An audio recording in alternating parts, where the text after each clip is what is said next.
요즘 뉴스를 듣고 인터넷을 통해서 그런 여러 소식들을 접하게 되면 참으로 사랑이 메말랐다는 생각을 많이 하게 됩니다. 어제인가요? 어제 새벽에 그 종로의 어떤 여관에 불이 나서 5명이 죽고 또 많은 사람이 다쳤다는 소식을 접했는데 그 죽은 사람들 중에 30대의 엄마와 또 어린 두 딸이 함께 죽었다라는 소식이 있더라고요. 그분들이 무슨 일이 있어서 이제 거기에 투숙을 했을 텐데 그냥 밤에 잘 자다가 새벽 3시쯤 불이 났으니까 그만 끔찍하게 그런 사고를 당했는데 그 불의 원인이 어떤 50대 남자가 그 여관에 무슨 불만을 품고 그냥 그 기름을 사다가 그것도 막 불을 질러서 그런 아까운 목숨을 잃게 됐다는 것이죠. 그 사람이 화가 난다고 자기가 불을 지르면 그 안에 있는 누군가가 죽을 텐데 전혀 생각을 안 하고 그냥 자기 홧김에 일을 저지르는, 정말 사랑이 없는 거죠. 사랑은 다른 사람을 생각하고 배려하는 것일 텐데 그런 사랑이 전혀 없는 거죠. 그 말고도 최근에 여러분들이 또 듣는 소식들이 돈 때문에 엄마가 돈을 주다가 이제는 안 준다고 하니까 홧김에 또는 돈 때문에 엄마도 살해하고 동생도 살해하고 또 아버지도 살해하는 그런 끔찍한 살인을 저지른 이야기를 우리가 듣습니다. 어떤 부모는 자식을 막 학대하다가 자식이 죽고 마는 이런 끔찍한 일, 참 사랑이 메말라가는 이런 세태 속에서 우리가 살아가고 있습니다. 이렇게 사랑이 메마른 세상을 바꾸려면, 사랑이 넘치는 세상으로 바꾸려면 사랑을 주는 일들이 있어야 되는 것이죠.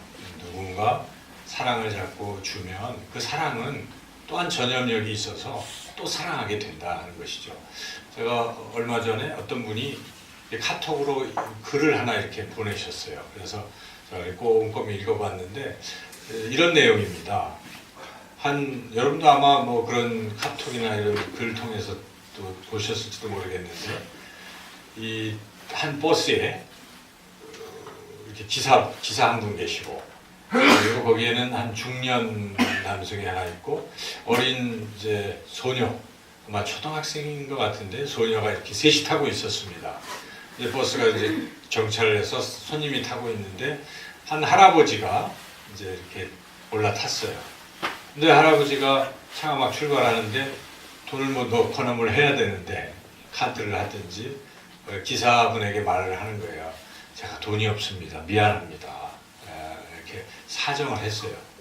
근데 그 기사가 그냥 가면 될 텐데 다음 정거장에서 내리세요. 뭐 기사는 기사대로 그럴지 몰라도 여하튼 이런 상황이 발생했을 때 그 뒤에 앉았던 어린 소녀가 그 주머니에서 10,000원짜리를 꺼내서 통에다 이렇게 넣는 거예요. 그 잔돈도 안 받고 넣으면서 한마디 합니다. 할아버지 그냥 타게 해주세요. 그리고 그 잔돈은 다음에 혹시 그런 분들이 타시면 받지 말고 그냥 그렇게 하세요. 그렇게 돈을 넣었다는 거예요.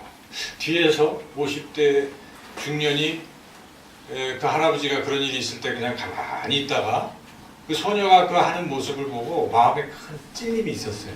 내가 해야 할 일을 저 어린 소녀가 하는구나 해서 이 중년이 버스에서 이렇게 내릴 때 그 소녀의 손에 몰래 그 주머니에다가 또 돈을 이렇게 집어넣고 내렸다는 그런 글이 있더라고요. 그래서 저는 그 글을 보면서 그 소녀의 그 사랑이 결국 중년 남자의 마음을 깨운 거죠. 또 그런 이야기를 듣고 또 어디선가는 또 사랑을 전하고, 우리가 오병이어의 그 기적 이야기를 알지 않습니까? 예수님의 그 오병이어 기적, 물고기 2마리, 보리떡 5개로 5,000명이 배불리 먹고 또 7광주리 혹은 12광주리에 남는 그런 이야기를 우리가 듣습니다. 그때 우리 예수님께서 오병이어의 기적을 베푸실 때 그 오병이어는 어디서 나온 것인가? 어디서 물고기 2마리 보리떡 5개가 나왔습니까? 어느 소녀가 자기가 먹으려고 했던 도시락을 내어놓은 것입니다. 근데 우리가 그 본문을 잘 생각해 보면 소녀가 먹을 게 있어서 내놓을 정도면 거기 있는 사람들이 먹을 게 있었을지도 몰라요. 며칠 있으니까 내가 다음에 먹어야지, 다음 끼에 먹어야지 하고 이게 저축해둔 게 있을지도 모릅니다. 그런데 그 소녀만 주님께 그걸 드린 거예요. 사랑을 실천한 것이죠. 그걸로 인해서 우리 주님이 많은 사람을 배불리 먹게 하셨다는 얘기가 주는 교훈도 누군가의 그러한 사랑, 실천이 다른 많은 사람들을 변화시킬 수 있는 놀라운 기적을 일으키는 그런 일이 될 줄로 믿습니다. 그게 이 원리가 그런 것 같습니다. 사랑을 누군가 전하고 누군가 그 사랑을 받으면 사랑은 더욱더 커진다는 것입니다. 우리 그리스도인들이 할 일이 이 사랑을 실천하는 일인데 우리는 우리 힘으로 사랑하기가 그렇게 쉬운 일은 아닙니다. 우리가 사랑을 받아야 사랑을 하는 거 아니겠습니까? 그래서 우리가 하나님의 이 사랑, 하나님이 놀라우신 이 사랑을 깨닫고 느끼고 내가 풍성히 받게 되면 우리는 사랑을 하게 될 줄로 믿습니다. 오늘 하나님께서 우리에게 주신 이 말씀은 바로 그 하나님의 사랑 이야기입니다. 여러분 성경을 읽을 때 여러 가지를 여러분들이 성경 속에서 찾죠. 어떤 사람은 잠언 같은 것을 부지런히 읽어서 자기 인생을 어떻게 살 것인지 처세 같은 부분을 교훈을 많이 얻는 사람들도 있어요. 잠언에는 사람들과의 관계를 어떻게 할 것인지 이런 이야기가 많이 나오잖아요. 저도 성경의 많은 말씀 가운데 아직은 하나님을 모르는 분들을 위해서는 일단 잠언이 좋을 것 같아서 제가 아직까지는 이 엘리베이터에 잠언 말씀을 주로 거기다 이렇게 쓰고 있어요. 그래서 그런 것들이 도움이 되는데 성경은 그것보다 본질적인 게 있어요. 그것은 하나님이 우리를 사랑하신다는 것입니다. 그래서 여러분 성경은 하나님의 사랑의 편지라고 말할 수 있습니다. 하나님 우리에게 쓰신 편지예요.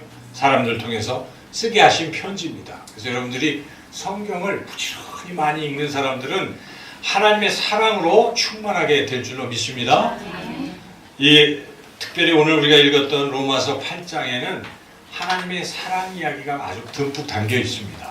1절부터 이 39절 끝까지를 읽어보면 놀랍게도 성부, 성자, 성령, 삼위 일체 되신 그 하나님의 사랑 이야기가 다 담겨 있습니다. 예를 들어서 여러분 오늘 우리 읽은 조금 뒤쪽에 가시면 31절, 32절이 있는데 한번 같이 한번 읽어보겠습니다. 그런즉 이 일에 대하여 우리가 무슨 말하리요? 만일 하나님이 우리를 위하시면 누가 우리를 대적하리요? 자기 아들을 아끼지 아니하시고 우리 모든 사람을 위하여 내주신 이가 어찌 그 아들과 함께 모든 것을 우리에게 주시지 아니하겠느냐.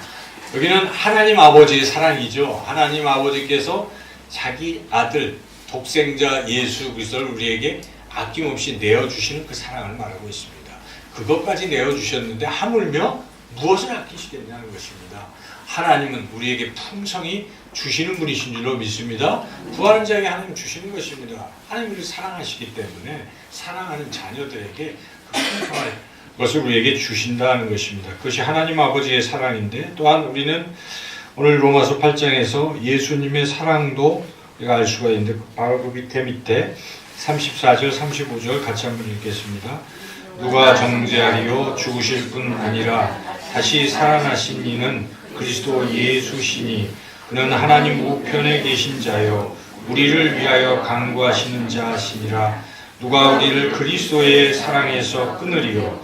환난이나 공고나 박해나 기근이나 적신이나 위험이나 칼이랴. 오늘 우리 임마누엘 찬양대가 바로 이 끊을 수 없는 하나님의 사랑에 대해서 이렇게 찬양을 했는데 하나님의 사랑을 끊을 수가 없어요.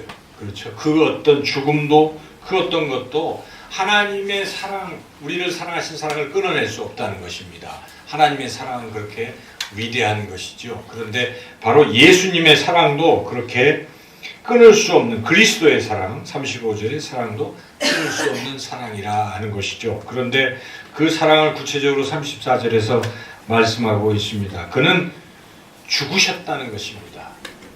우리의 죄를 위해서 누가 정죄하겠느냐? 예수님의 죽으심으로 우리가 죄사함을 받았다는 거. 오늘 우리 재윤이와 이 부분을 공부를 했는데요. 그래서 예수님이 우리를 대신해서 죽으셨어요. 그것은 예수님이 죄를 져서 잘못해서 죽으신 게 아니잖아요. 우리 죄 때문에, 나 때문에, 나를 대신해서 죽으신 것이죠. 남을 위해서 죽는다는 게 쉬운 일이겠습니까, 여러분? 만약 우리가 누구 죄를 뒤집어 쓰고 대신 어디 뭐 벌을 조금이라도 손해를 보면 억울해서 못 견딜 겁니다. 그죠?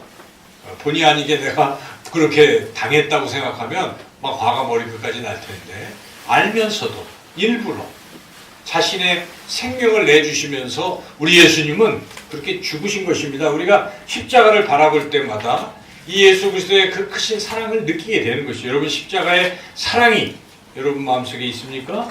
느껴지십니까? 네, 주님은 그렇게, 예수님을 이렇게 사랑하신 것입니다. 그런데 죽으시면서 사랑하시는 것뿐만 아니라 오늘 본문에는 또 놀라운 것을 말씀하고 있습니다. 죽으셔서 사랑하시는 것뿐만 아니라 34절에 다시 살아나셔서 어떻게 사랑하십니까? 예수님은 다시 살아나셔서 부활하셔서 어디에 가셨습니까? 하늘로 승천하셔서 하나님 우편에 앉아 계시면서 지금도 뭘 하고 계십니까?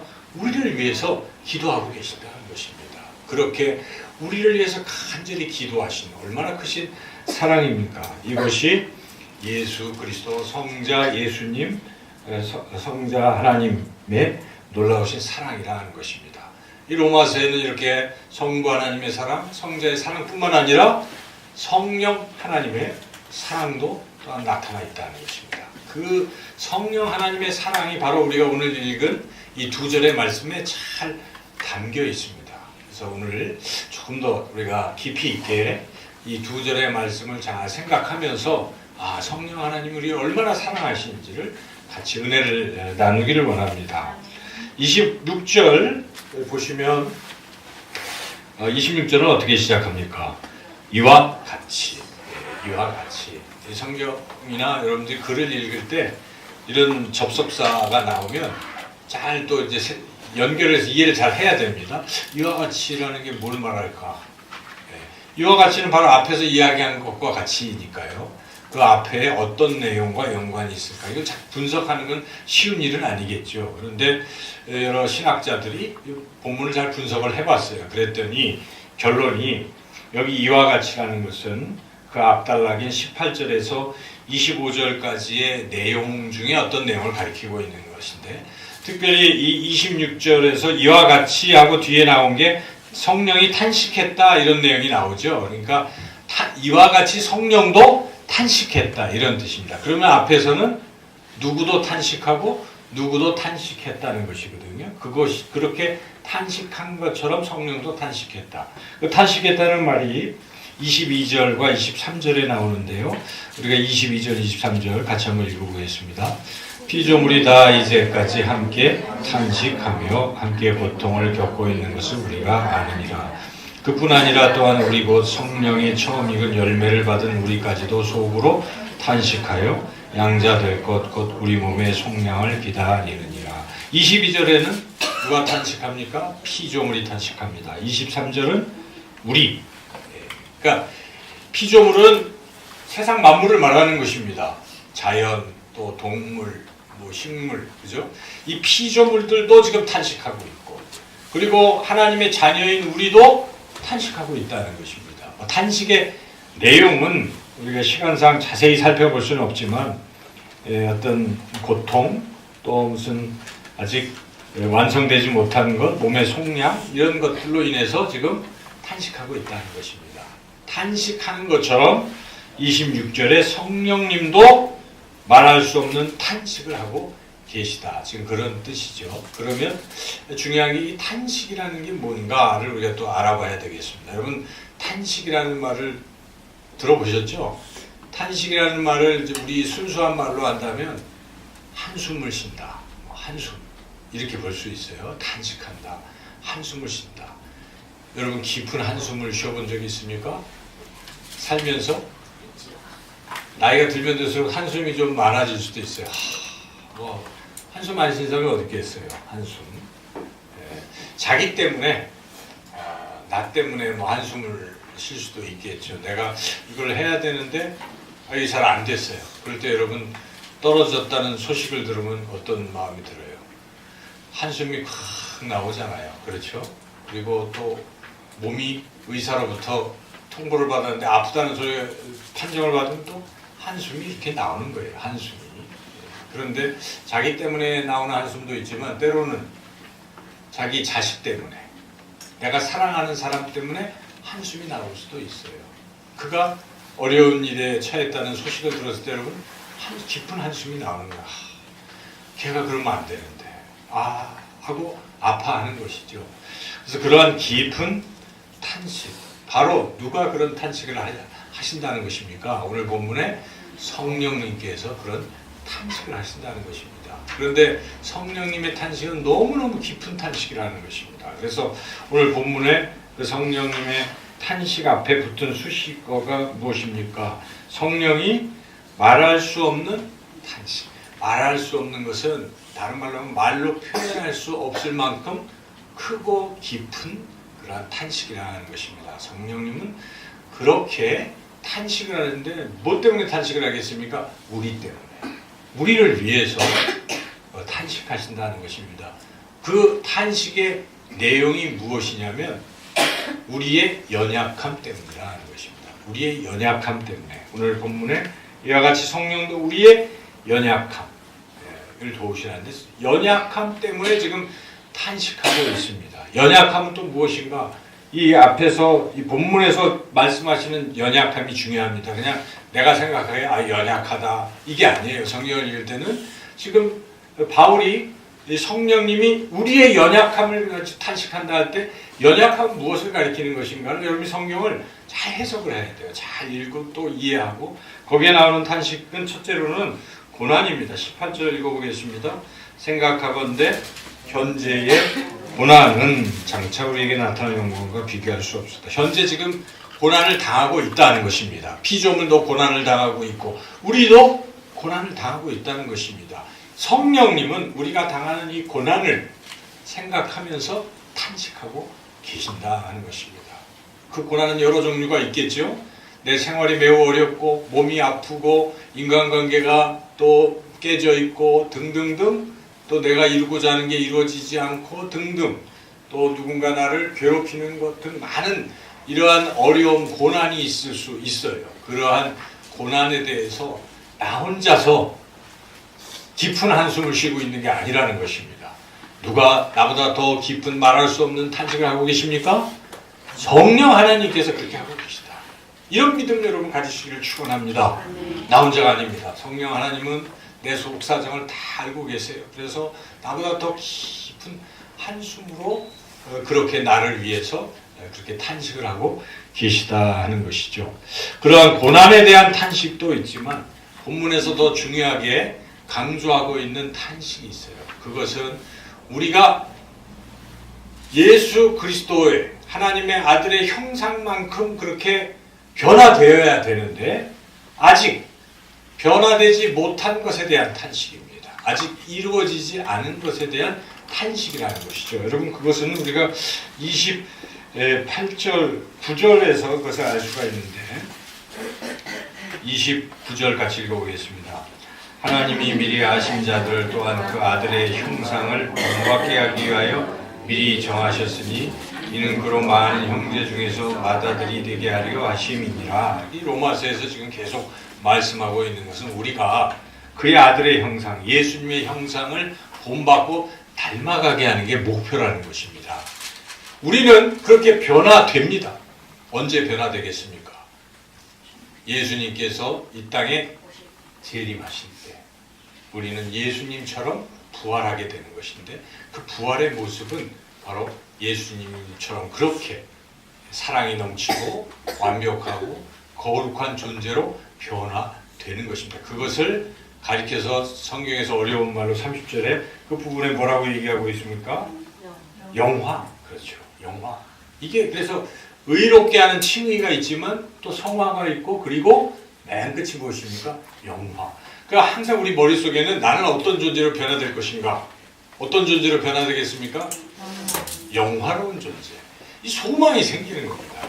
이런 소망을 가질 필요가 있어요. 자기가 비록 뭐 어떤 사람은 자기 외모에 컴플렉스가 있다든지 또 이 세상에서 여러 가지 지위가 낮다든지 뭐 이런 것으로 인해서 많이 눌려 있는 사람이 있을 수가 있어요. 그죠? 제가 설교 중에 많이 인용했던 것 같은데 그 티베트 중국에는 그 나환자촌이 굉장히 크게 있대요. 근데 거기에 나환자들에게 우리나라에서 어떤 그 선교사님이 복음을 전하는데 잘 안 되더래요. 근데 딱 전하니까 그분들이 막 은혜를 받고 부활을 전했던 거예요. 우리도 부활한다. 그분들이 몸은 다 썩어가지만 바뀐다는 거예요.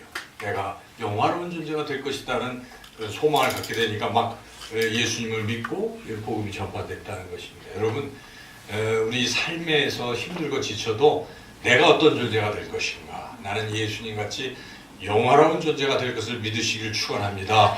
바로 그러한 영화롭게 되어야 되는데 아직 안 돼 있는 상태에서는 이게 연약함이라는 것입니다. 그래서 그러한 연약함들을 쭉 얘기를 하고 있는 것입니다. 18절부터. 그래서 피조물들도 사실은 지금 썩어짐의 종로로 탄 이런 상태에서 하나님 자녀들의 영광의 자유에 이르는 21절에 그러한 완벽한 상태로 갈 때까지 뭐하고 있습니까? 기다리고 있는 것입니다. 아직은 연약하다. 그 다음에 23절에 우리도 지금 사실 우리가 완벽한 게 아니거든요. 우리는 시작했어요. 성령의 처음 익은 열매로 우리가 예수님의 형상을 닮기 시작한 것에 불과한 것이죠. 하나님의 자녀로 태어났지만 아직 완성된 존재는 아니라는 것입니다. 그래서 여기에 우리는 무엇을 기다립니까? 처음 익은 열매를 받은 우리가 쭉 탄식하여 양자 될 것 곧 우리 몸의 속량을 기다리느니라. 완벽한 존재. 제가 지금 말씀드린 이러한 존재로 변화될 것을 기다리고 있는 것이죠. 그래서 아직은 우리가 그런 완벽한 존재가 되지 않았고 구원이 아직 완성되지 않았기 때문에 그것을 우리는 기다리고 있는 것이고 그런 상태에서 우리는 연약한 존재라는 것입니다. 우리가 우리는 완벽하게 의인으로 살아야 될 텐데 실제로 예수님을 믿고 나서도 우리가 살아가는 모습이 어떻습니까? 지난 한 주간도 이런저런 실수로 우리가 넘어질 수도 있다는 것이죠. 죄를 짓기도 하고 이해할 수 없는 상황에 우리가 처할 수도 있어요. 그렇지만 우리는 영화롭게 될 존재입니다. 그 우리의 연약함을 누가 도와주십니까? 성령 하나님이 도와주시는 것이 바로 그것을 도와주신다는 것입니다. 여기에 26절을 우리 다시 한번 읽어보겠습니다. 이와 같이 성령도 우리의 연약함을 도우시나니 우리는 마땅히 기도할 바를 알지 못하나 오직 성령이 말할 수 없는 탄식으로 우리를 위하여 친히 간구하시느니라. 바로 연약함을 그냥 탄식만 하시는 게 아닙니다. 안타깝다. 그것만 하는 것이 아니라 도와주시는 줄로 믿습니다. 해결해 주시는 것입니다. 성령 하나님은 하나님이십니다. 능력의 하나님이시기 때문에 이 연약함을 벗어나게 하시고 완전한 존재로 바꿔주신다는 것입니다. 그것이 바로 성령 하나님께서 하시는 일이라 하는 것이죠. 그래서 이러한 연약함에서 우리는 벗어날 수 있음을 늘 확신하시고 살아가시기를 축원합니다. 근데 어떻게 성령 하나님은 이 연약함을 도우시는가? 한마디로 말하면 뭐겠습니까? 기도잖아요. 기도. 여기에 계속 그 연약함을 도우시기 위해서 뭘 하십니까? 26절 그 부분에 친히 간구하시느니라. 27절도 성도를 위하여 간구하십니다. 간구라는 것은 간절한 기도를 줄임말이에요. 그러니까 성령 하나님은 지금도 뭘 하고 계세요? 우리를 위해서 기도하고 계신 줄 믿습니다. 근데 때로는 우리가 기도도 안 하고 뭘 기도해야 될지 모르고 이럴 때도 성령님은 괘씸하게 생각하는 게 아니라 우리를 대신해서 기도하고 계신 거예요. 누군가 날 위해 기도하네. 우리가 이 찬양을 좀 이따 부를 텐데 그 누군가가 누구를 말하는 것입니까? 성령 하나님. 물론 예수님도 그리고 우리 또 사랑하는 사람들 그렇죠? 여러분 알지 못하지만 누군가 날 위해 기도하고 있어요. 저도 누군가를 위해서 기도하는 그 사람이 알지 못하는 우리 성도님들은 알겠지만 다른 사람들은 모를 거 아니에요? 모를 수도 있어요. 그렇죠? 여러분도 그렇게 하시잖아요. 선교사님들이 뭐 기도해 주신다고 하지만 누군지 모를 거 아니에요. 그런데 그렇게 누군가 날 위해 기도하는데 누군가 할 때 사람만 생각하지 마시고 늘 기억하실 게 오늘 본문대로 누가 기도하십니까? 성령님께서. 내가 기도할 거를 알지도 못하고 기도도 안 하고 이렇게 침체되어 있는 상태에서도 성령 하나님은 바로 나를 위해서 기도하신다. 우리의 연약함이 벗어지게 하시려고 성령 하나님께서 나를 위해 기도하신다는 사실을 믿으시기를 축원합니다. 그리고 또한 성령 하나님이 또 하시는 그 부분은 기도를 하실 때 그냥 기도하는 게 아닙니다. 여기에 보면 하나님의 뜻대로 기도한다. 27절에 이 부분이 굉장히 중요해요. 우리가 기도를 해도 하나님의 뜻대로 기도를 못할 때가 참 많습니다. 하나님의 뜻을 잘 몰라가지고 우리의 뜻대로 기도할 때가 많아요. 그렇죠? 하나님의 뜻대로 기도하는 것이 응답되는 것이고 하나님의 뜻대로 기도하는 것이 하나님께 영광을 돌리는 것이고 하나님이 기뻐하시는 것인데 이거 우리가 모를 수가 있고 하나님의 뜻을 모를 수 있어도 누구나 아십니까?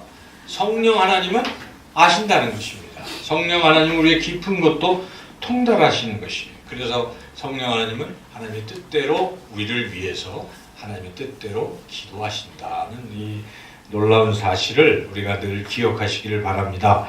이렇게 성령 하나님은 하나님의 뜻대로 또 간절히 우리를 위해서 우리의 연약함을 해결해 주시기 위해서 그렇게 기도하시는 분이시다 하는 것을 우리가 분명히 늘 깨닫고 또 믿고 그렇게 살아가시기를 주님의 이름으로 축원합니다. 우리는 육신적으로나 또 심적으로나 영적으로나 연약한 존재입니다. 신앙생활을 많이 해도 여전히 넘어질 수밖에 없어요. 우리는 연약한 인간이잖아요. 그런데 성령님이 계셔서 우리의 연약함을 도우십니다. 우리를 위해서 기도하십니다. 여러분, 성령님은 그렇게 좋은 분이세요.